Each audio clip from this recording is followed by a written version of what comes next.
भारतीय संस्कृति में व्रत उपवास केवल एक धार्मिक अनुष्ठान नहीं, बल्कि जीवन में संयम, तपस्या और कृतज्ञता का प्रतीक है। इन्हीं पवित्र व्रतों में से एक है जीवित पुत्रिका व्रत, जिसे संक्षेप में जितिया भी कहा जाता है। यह व्रत माताएं अपने बच्चों की लंबी उम्र, अच्छे स्वास्थ्य और समृद्ध जीवन की कामना से रखती हैं। कहा जाता है कि इस दिन मां का तप और उसका संकल्प संतानों पर संकट आने से बचाता है। इस वर्ष यह व्रत 10 सितंबर गुरुवार को पड़ रहा है। पौराणिक मान्यता है कि प्राचीन काल में नदियों के तट पर महिलाओं ने अपने पुत्रों की रक्षा और दीर्घायु के लिए यह कठोर व्रत किया था। तब से यह परंपरा निरंतर चली आ रही है। आज भी देश के कई हिस्सों, विशेषकर बिहार, झारखंड और उत्तर प्रदेश में यह व्रत बड़ी श्रद्धा से किया जाता है।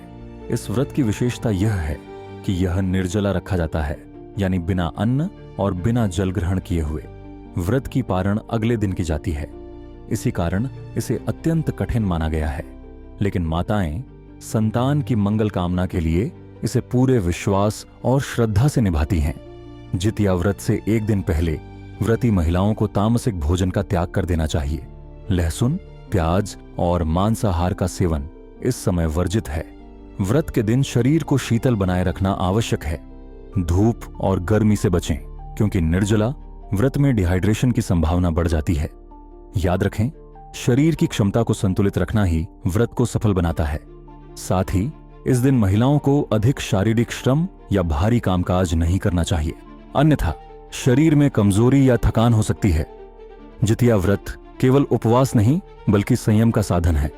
मन, वचन और कर्म की शुद्धता इसमें सर्वोपरि है। इसलिए बुरे विचार, कटु वचन और गलत आचरण से बचें, क्योंकि कहा गया है व्रत केवल शरीर से नहीं, बल्कि मन और आत्मा से भी किया जाता है। यदि किसी महिला को गंभीर स्वास्थ्य समस्या हो तो उन्हें यह व्रत नहीं करना चाहिए।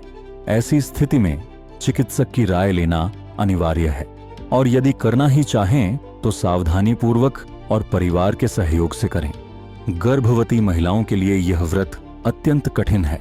उन्हें बुजुर्गों और चिकित्सकों की सलाह के बिना व्रत नहीं रखना चाहिए। यदि वे केवल संतान की दीर्घायु के लिए पूजा अर्चना और संकल्प कर लें तो वह भी व्रत के समान ही फलदायी माना जाता है। जितिया व्रत मातृत्व की अटूट शक्ति और त्याग का प्रतीक है। मां अपनी संतान के लिए सब कुछ सह लेती है, भूख प्यास भी।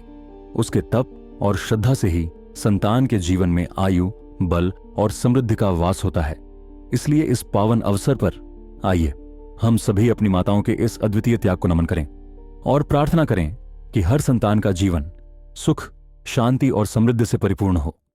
ओम नमः शिवाय।